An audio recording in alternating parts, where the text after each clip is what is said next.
Шешен бір күні жолда келе жатты. Шешен көрді екі баланы. Шешен айтып жатыр: дүниеде не татты? Бала айтып жатыр: бал татты.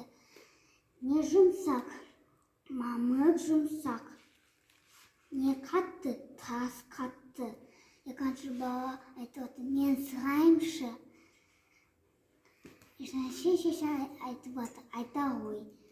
Шешен айтып жатыр: не татты? Ананың сүті татты. Не жұмсақ? Ананың қолы жұмсақ. Не қатты? Атаның жүрегі қатты. Шешен екінші баланы риза болып істеді.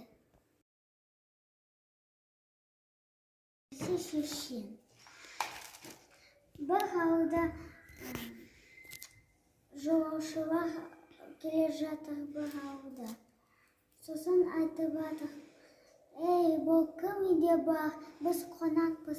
Шешен шығып жатыр, айтып жатыр: екі қой жейсіңдер, менің үйге келіңдер. Бір қой жейсіңдер, басқа үйге кетіңдер.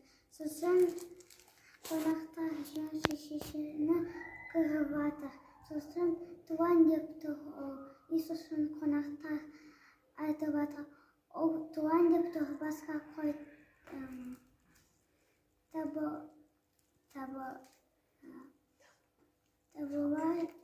табылайыншы. Сосын шешен айтып жатыр: мен айттым, екі қой жейсіңдер, менің үйге келіңдер.